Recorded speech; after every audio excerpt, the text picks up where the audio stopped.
Terima kasih untuk yang udah join ya, ini udah meluangkan waktunya. Ini acara pertama kali dari webinar dari UX Lucky dan Product Experience, ini hasil kolaborasi kami. Nah, ini kita bikin acara ini karena kita ngelihat banyak yang tanya ya dari Instagram, terus kayak tanya-tanya gitu, gimana sih caranya bikin study case gitu kan, step-stepnya tuh kayak gimana. Terus ada nggak contoh referensi study case yang bagus gitu kan. Terus ada yang juga tanya kan, format portfolio UX tuh kayak gimana lah. Nah, dari pertanyaan-pertanyaan itu kita kayak inisiatif sih kemarin, aku yang pertama kali ngechat Kak Luki gitu. Nah, akhirnya kayak Kak Luki yang punya ide untuk kita bikin webinar aja nih gitu, untuk kalian sharing ke teman-teman kan mengenai study case kayak gimana. Nah, di sini kita juga udah ngundang narasumber kita namanya Kak Dinda. Halo, Kak Dinda mungkin bisa say hello. Halo semuanya, halo Kak Jalu, Di Kak sini juga Luki. ada Halo, Kak halo. Luki. Kalau yang belum kenal ya ini Kak Luki, mungkin bisa say hello juga Kak. Halo, Ya, mungkin bisa perkenalan diri Kak, ya. gitu kan. Mungkin di sini kan ada beberapa yang belum tahu mungkin ya. Mungkin dari Jalu dulu kali ya. Oh, Jalu dari kan aku udah ya. mulai. Oke. Ya. Mungkin dari aku, perkenalkan nama aku Jalu. Aku yang sering bikin konten di Product Experience. Aku sekarang kerja di sebuah perusahaan namanya Avana.id. Di waktu luang sih aku seneng bikin konten-konten kayak gitu ya. Jadi kayak kalau bikin konten tuh kayak jadi belajar gitu kan. Soalnya aku juga masuk UX tuh karena otodidak sih, karena suka aja. Dulu background aku bukan UX. Aku dulu TKJ. TKJ itu apa? Ya SMK. Oh, teknik. Ya, teknik Oh, oke, komputer ya, ya. jaringan, jadi kayak Oh, komputer-komputer gitu, server-server Oke. komputer gitu. Lah, dulu Hmm. masuk UX sih karena apa ya? Emang pas SMK masuk gitu sih, masuk ekstrakurikuler desain, terus suka, terus habis itu kayak pas lulus juga kerja di web design, terus kayak ke expose UX, belajar-belajar kayak gitu sih. Otodidak sih lebih. Kalau aku background-nya itu desain. Jadi sekarang aku kerja jadi UX researcher di perusahaan namanya Flixbus, perusahaan mobility di travel industry gitu di Jerman, di Berlin. Terus aku juga sempat ngajar kelas UX di Skill Academy, Ruang Guru. Nah, jadi alasan aku kenapa sekarang akhirnya bikin webinar kayak gini, terus bikin akun Instagram UX Lucky, karena aku melihat animo dari teman-teman yang udah belajar UX di Skill Academy itu sangat besar. Ya, mereka pengen berlanjut gitu belajarnya. Makanya aku bikin akun UX Lucky itu supaya bisa membantu memfasilitasi teman-teman dengan sharing seputar UX. Saya aku bikin webinar ini juga waktu itu gara-gara sebenarnya terinspirasi sama ada temen yang aku kenal dari Instagram juga, namanya Panggi Samudra, dia itu desainernya Bukalapak. Jadi waktu itu dia minta aku nge-review portfolio teman-teman SMK di Purwokerto.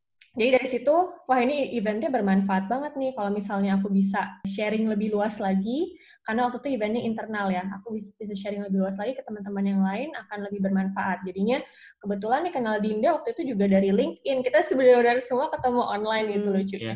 Dan LinkedIn online. itu Dinda itu nge-share studi kasusnya dia di LinkedIn, aku di-mention sama dia, dan aku baca, wah bagus juga nih studi kasusnya, terus berhubungan dengan COVID ya, berhubungan dengan pandemi. Jadi pas banget kayaknya kalau dijadiin materi webinar, dan lumayan komprehensif juga studinya Dinda, jadi bisa jadi contoh yang baik juga buat teman-teman. Ya mungkin Kak Dinda bisa say hello, terus memperkenalkan diri ke teman-teman. Halo teman-teman, kenalin aku Dinda. Sekarang kerja sebagai UX researcher di Flip.id.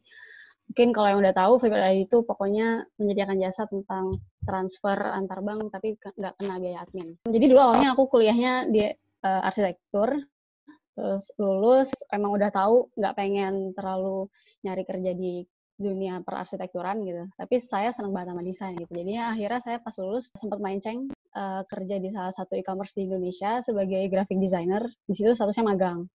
Terus setelah kelar magang itu saya sempat nganggur tuh, tapi saya tetap lihat-lihat lowongan kerjaan lah yang berbau desain gitu. Dan salah satunya UI UX itu saya daftar. Saya beraniin diri buat daftar ke banyak company saat itu, walaupun saya nggak punya background portfolio atau studi kasus yang berhubungan sama UI UX itu gitu. Sampai akhirnya alhamdulillah saya dapat kesempatan buat dapetin test case di salah satu fashion e-commerce di Indonesia gitu. Dan pas dapetin si test case itu, aku sebenarnya cuma modal baca yang ada di Google aja ya, kayak standar lah, what is UX, terus how to make usability test, how to create usability report yang berhubungan sama UI UX itu gitu.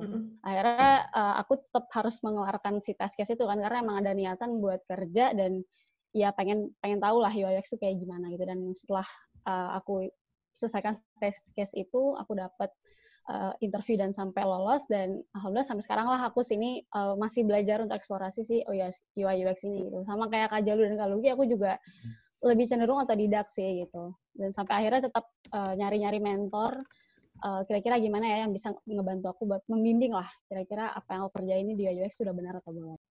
Oke, thank you. Thank you. Thank you Kak Dinda. Oke, mungkin sekarang aku mulai jelasin aja ya. Jadi nanti akan ada beberapa sesi, tepatnya lebih ke 3 sesi. Sesi pertama ini nanti akan presentasi dari Kak Dinda mengenai studi kasusnya, dan nanti setelah Kak Dinda presentasi mengenai studi kasusnya, nanti Kak Luki di sini akan mereview studi kasusnya. Lalu setelah itu, setelah selesai, kita nanti akan ada sesi Q&A. Jadi nanti teman-teman pas mungkin Kak Dinda presentasi bisa langsung tanya-tanya aja ya. Nanti pas di akhir sesi kita pilih beberapa pertanyaan, nanti kita bacain dan akan dijawab oleh narasumber atau dari Kak Luki. Oke. Halo, selamat sore Kak Luki. Perkenalkan, saya sebagai kandidat UX designer di company kakak. Pada kesempatan kali ini, saya pengen share tentang studi kasus yang pernah saya lakukan sebelumnya, yaitu konsep mengelola stres kala pandemi. Idenya adalah untuk mengurangi rasa panik yang berlebihan dengan mendefinisi ulang informasi terkait virus corona dalam situs telemedis online. Nah, latar belakangnya apa sih saya melakukan hal ini? Saya melihat bahwa dengan meluasnya virus corona sebagai pandemi yang ada di Indonesia, masyarakat tuh cenderung menerima suasana negatif dikarenakan pemberitaan yang ada. Sedangkan industri teknologi kesehatan tuh punya kesempatan nih buat bisa bantu masyarakat menghadapi si pandemi ini gitu. Dan informasi yang disajikan oleh media, saya lihat tuh cukup membangkitkan rasa khawatir dan berlebihan. Padahal media layanan kesehatan tuh berperan penting untuk memberikan pemahaman kepada masyarakat tentang bagaimana menghadapi si pandemi ini tanpa kepanikan dan tetap rasional. Gitu. Dan banyak lingkungan sekitar saya juga yang saya lihat teman-teman kantor yang mulai ngerasa gelisah hingga stres dengan pemberitaan yang ada, sehingga mereka tuh ngerasa setiap hari bawaannya tuh negatif dan kayak parnoan seperti itu. Selanjutnya, saya menggunakan framework design thinking untuk bisa ngarahin saya dalam melakukan proses desain studi kasus ini. Gitu. Dan tahapannya ada 5. Yang pertama ada empathize, saya berempati kepada user, kemudian define, mendefinisikan masalahnya. Yang ketiga ideate, saya coba ngide. Yang keempat, saya coba bikin prototipe-nya, dan yang terakhir, saya tes ide saya tersebut. Lanjut untuk step pertama. Pada tahap ini, Kak, saya tuh pengen coba memahami latar belakang masalah yang ada dengan berempati dengan si masyarakatnya. Dan apa sih yang pengen saya ketahui dari si masyarakat? Saya pengen tahu kira-kira apa sih yang mereka pikirkan dan rasakan saat ini. Dan bagaimana tanggapan mereka terhadap media dengan pemberitaan yang mereka baca setiap hari. Gitu. Saya melakukan empati ini dengan mengadakan riset berupa interview langsung kepada si pengguna yang kriterianya adalah aktif mengikuti pemberitaan media terkait si virus corona itu sendiri. Dan ini adalah proses penyusunan materi pertanyaan saya yang saya lakukan saat interview. Selanjutnya adalah tahap define. Di tahap ini saya pengen coba nih buat mendefinisikan masalah berdasarkan hasil temuan-temuan riset yang udah ditemuin sebelumnya. Saya pakai metode affinity diagram. Di sini adalah proses untuk mengelompokkan temuan-temuan riset dan melihat pola masalah atau kebiasaan yang terjadi di masyarakat. Dan kemudian setelah melakukan affinity diagram itu, saya coba nih merumuskan masalah untuk tahu apa yang kira-kira user butuhkan dan kira-kira goals mereka tuh apa sih untuk memenuhi si kebutuhannya. Dari definisi itu saya coba buat sebuah pernyataan, yaitu masyarakat yang terbiasa mengikuti perkembangan berita mulai membatasi informasi mengenai virus corona. Hal ini dilakukan untuk mengurangi suasana negatif dalam menghadapi si pandemi ini. Kemudian saya coba list nih hal-hal apa sih yang kira-kira bisa saya tindak lanjutin daripada problem statement yang udah saya definisiin sebelumnya. Yang pertama, saya pengen mengkurasi informasi yang tidak menimbulkan perasaan negatif bagi si penggunanya. Yang kedua, bekerja sama dengan ahli kejiwaan dalam menyediakan konten-konten yang bisa ngurangin tingkat stres. Yang ketiga, bisa juga nih kasih informasi yang membimbing pengguna berupa step-step yang dapat dilakukan dalam menghadapi si pandemi ini. Dan yang keempat, untuk mengelompokkan informasi mengenai virus corona ke dalam satu bagian spesifik halaman. Hal ini sebenarnya diacukan kepada feedback masyarakat yang bilang kalau mereka buka telemedis online untuk nyari artikel biar bisa membimbing mereka menghadapi pandemi ini, mereka kaget gitu kalau di homepage-nya terlalu banyak artikel terkait si corona. Jadi ide nomor 4 ini muncul. Selanjutnya adalah stage 3 yaitu ideation. Nah, di sini nih saya coba untuk mengidekan hal-hal yang pengen saya improvisasikan. Saya mulai dengan mensketsakan ide saya ke dalam gambar ini, dan hasilnya saya memiliki ide untuk membuat fitur pengelola stres, yaitu sebuah fitur yang dapat membantu pengguna mengurangi kepanikan dan kegelisahan yang berlebihan dengan mengelola tingkat stres melalui si meditasi online. Jadi ini contoh idenya. Nah, selanjutnya adalah saya coba nih memahami si telemedis online yang ada di Indonesia itu biasanya mereka ngapain aja sih yang ada di website tersebut gitu. Nah, saya coba mengambil salah satu telemedis online yaitu Halo Dokter untuk dijadikan pembelajaran di studi kasus ini. Dan saya lihat bahwa untuk yang biru-biru ini adalah fitur utamanya mereka. Dan saya juga ngelihat kira-kira Halo Dokter ini udah ngapain ya buat membantu masyarakat menghadapi si pandemi ini. Dan mereka ternyata udah punya fitur untuk risk check COVID-19 secara mandiri. Jadi bentuknya semacam chatbot untuk bisa ngecek gue ini kena COVID apa enggak ya, semacam kayak gitu. Dan saya lihat bahwa di Halo Dokter ini, si pengguna ini bisa nih melihat masalah kesehatan di sebuah artikel kesehatan. Gitu. Nah, yang bagian oranye ini adalah bagian intervensi atau bagian ide improvisasi saya. Jadi saya pengen mengintervensi Halo Dokter di bagian artikel kesehatannya. Saya pengen bikin sebuah bagian khusus tentang si COVID-19. Isinya bisa aja tentang artikel pedoman-pedoman tentang menghadapi wabah ini, atau isinya juga bisa tentang wawasan tentang si COVID-19 itu apa, dan yang terakhir, fitur si pengelola stres tersebut. Nah, selanjutnya ini adalah user journey yang saya coba explore di Halo Dokter tuh kayak gimana sih kalau mau baca artikel, terus kalau mau nge-search artikel, terus bagaimana juga caranya si user bisa nemuin artikel di halaman kategori, dan juga gimana sih experience-nya kalau si user baca artikel tentang si corona. Nah, dari journey yang saya breakdown ini, saya akhirnya nentuin nih bagian yang oranye-oranye ini adalah yang saya intervensi. Yang saya intervensi itu ada di halaman homepage, ada di halaman artikel detail, dan halaman di detail artikelnya. Nah, apa sih yang saya mau intervensi? Yang pertama, di homepage ini saya pengen bikin akses utama bagi si pengguna untuk bisa nemuin seluruh artikel tentang si coronanya.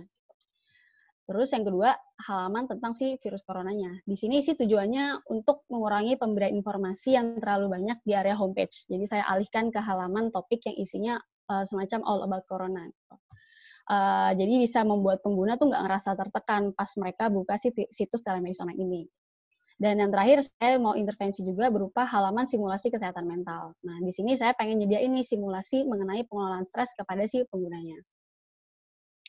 Nah, selanjutnya saya coba pengen belajar lah daripada website-website yang udah pernah ada yang bisa ngebantu masyarakat menghadapi si pandemi ini gitu. Saya pengen belajar gimana sih user journey-nya mereka dan gimana penggunaan bahasa mereka saat menyampaikan tentang artikel-artikel buat si pengguna mengenai virus corona ini.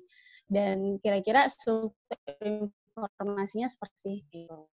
Dan saya belajar dari Follow Health, ini penggunaan bahasanya cenderung menenangkan lah. Jadi mengajak pembacanya juga tidak terasa panik. Nah, kalau untuk yang relief app, saya coba belajar untuk tahu kira-kira Mediplan itu biasanya seperti apa sih disajikannya gitu. Apakah berupa video, apakah berupa suara. Saya belajar dari relief app seperti itu. Selanjutnya, setelah saya coba ide itu, saya bikinlah sebuah wireframe yang kira-kira gambarannya seperti ini ya. Nah, selanjutnya adalah stage 4, yaitu prototype. Di sini saya coba mendigitalisasikan wireframe yang udah saya buat itu dan memfungsikan alur-alurnya ke dalam bentuk prototype. Untuk bagian ini adalah saya pengen jelasin nih, kira-kira apa aja sih yang saya intervensi tadi bentuknya. Saya membuatnya dalam bentuk low fidelity prototype. Untuk yang bagian sebelah kiri, ini adalah homepage. Di sinilah saya pengen bikin akses untuk menuju sih ke halaman topik corona. yang saya tulis dengan nomor 1 seperti ini. Terus lanjut, ada halaman tentang related topic page, alias halaman topik nih. Nah, untuk di sini, saya pengen mindahin, yang untuk yang nomor 2 ini, saya pengen mindahin fitur yang Alodokter udah punya tersebut, tentang si risk check COVID-19. Karena saya idenya pengen ngumpulin seluruh informasi tentang corona di satu halaman, maka saya relocate lah si fitur ini yang tadinya ada di homepage, saya pindahin ke halaman topik. Selanjutnya yang nomor 3 ini adalah bentuk intervensi yang saya buat tadi tentang akses menuju halaman ke fitur pengelola stres gitu. Di sini saya pengen pakai eksperimen lah, eksplorasi tentang bahasa-bahasa seperti apa yang bisa menenangkan si pengguna dan mengajak pengguna untuk bisa ngurangin rasa panik melalui fitur yang saya buat di halaman selanjutnya. Dan yang terakhir ini adalah halaman untuk si pengelola stres tersebut. Di sini saya pengen memfasilitasi si pengguna untuk bisa mengelola tingkat stres dengan meditasi online bersama si sang ahlinya. Nah, kalau ini mungkin gambarnya agak kecil ya, tapi intinya sebenarnya ini adalah wire flow-nya. Jadi, gimana sih flow-nya ketika si user bisa sampai ke halaman pengelola stres tersebut. Pertama, mereka bisa baca dari homepage, terus mereka ketemu nih akses dari yang saya udah tentuin untuk bisa masuk ke halaman topik tentang corona. Jadi, mereka klik sini, terus nanti usernya bisa masuk ke halaman tentang si topik corona tersebut. Mereka bisa pilih untuk nge-scroll kira-kira ada artikel apa aja ya di halaman ini. Nah, ketika mereka scroll itu, saya kasih intervensi nih yang akses untuk menuju halaman si pengelola stres tersebut. Tapi kalau misalnya mereka milih untuk membaca salah satu artikel, ketika mereka baca detail artikelnya, saya juga kasih nih intervensi si akses menuju fitur pengelola stres tersebut. Karena fitur-fitur itu, saya pengen ngarahin mereka ke halaman si pengelola stres tersebut. Oke, dan selanjutnya di tahap 5 yaitu tes. Nah, dikarenakan situasi yang tidak memungkinkan ini, saya nggak bisa berempati langsung nih dengan si penggunanya. Akhirnya saya mutusin untuk melakukan usability test secara online dan berada di tahap low fidelity untuk saya tes. Kenapa saya pakai tahap low fidelity nih untuk tes? Kenapa nggak pakai visual design yang udah lebih bagus? Hal ini dikarenakan saya pengen memvalidasi sebuah ide saya di tahap yang lebih awal gitu. Jadi saya nggak pengen mengeluarkan usaha yang lebih jauh atau membuat asumsi-asumsi yang lebih jauh yang belum tervalidasi. Dan partisipannya terdiri daripada pengguna dan bukan pengguna si Alodokter, serta saya juga sempat berdiskusi juga sama tenaga medis. Nah, selanjutnya pada tahap ini, saat tes itu saya coba memberikan si partisipan 2 tugas. Nah, tugas yang pertama adalah membaca artikel terkait si virus corona. Tujuannya untuk mengetahui bagaimana si pengguna menemukan si artikel pada si website itu. Dan saya pengen tahu, kira-kira ide saya yang berhubungan sama akses menuju halaman topik corona itu works nggak ya buat si penggunanya. Dan ternyata semua partisipan sukses tuh menemukan artikel melalui akses yang telah ditemukan. Tapi sebenarnya sebagian daripada partisipan tuh ngerasa ide ini tuh nggak terlalu mendorong mereka buat bisa masuk ke halaman si topik tersebut. Tapi sebagian yang lain yang ngerasa bahwa mereka terbebani karena homepage terlalu banyak tentang virus corona merasa ini tuh cukup membantu gitu karena mereka bisa fokus untuk bisa nemuin si topik corona. Dan akhirnya saya coba catat nih kira-kira iterasi selanjutnya apa ya. Saya coba pikirin bahwa sepertinya saya perlu nih untuk cari tahu opsi lain dalam mengarahkan pengguna ke halaman topik dan saya coba review lagi deh, jurninya kayaknya gimana ya yang lebih bagus. Dan yang tugas kedua adalah saya minta mereka untuk temukan fitur yang dapat membantu mereka bertahan menghadapi si wabah ini, yaitu fitur yang tadi akses menuju halaman si pengelola stres. Di sini tujuannya adalah pengen tahu nih kira-kira tanggapan pengguna terhadap ide ini tuh seperti apa ya, dan kira-kira mereka nangkep nggak ya cara menggunakannya. Dan ternyata hasilnya, semua partisipan berhasil menemukan fitur ini sesuai akses yang ditentukan. Tapi balik lagi, beberapa partisipan tuh ngerasa step-nya justru terlalu panjang untuk menemukan fitur ini. Jadi jatuhnya untuk bisa nemuin fitur pengelola stres tersebut, discoverability-nya cenderung rendah. Nah, iterasi selanjutnya saya mikir untuk bisa nih diatur ulang lah letak fiturnya, yang kemungkinan bisa jadi homepage adalah salah satu tempat untuk bisa meningkatkan discoverability daripada si fitur tersebut. Nah, di akhir riset pun saya juga menanyakan nih, kira-kira pendapat kalian gimana ya tentang fitur ini jika benar-benar direalisasikan. Tanggapannya sih semuanya merasa puas dengan adanya ide tentang fitur ini gitu. Tapi mereka ngasih beberapa saran. Yang pertama, bisa nih memberikan perhatian kepada si pengguna terkait fitur ini dengan memberikan push notification. Maksudnya adalah, jadi mereka karena merasa puas dengan fitur ini, mereka merasa kayaknya gue butuh tahu nih kalau si website telemedis ini mengadakan si fitur ini. Jadi saya mikir mungkin push notification bisa jadi salah satu media untuk bisa menotis user terhadap si fitur baru ini. Terus yang kedua adalah membuat akses yang bisa ngarahin user ke ide si halaman fitur pengolah stres gitu. Karena tadi discoverability-nya cenderung rendah.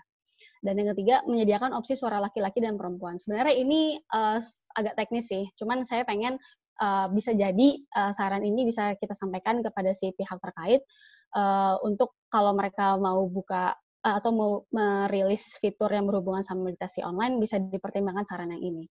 Dan yang terakhir, bisa nih kasih opsi lain terkait mengolah kesehatan mental yang nggak cuma tentang video atau dengan suara aja, tapi mereka ada yang bilang mungkin cukup dengan artikel untuk bisa membantu mereka mengelola si kesehatan mentalnya.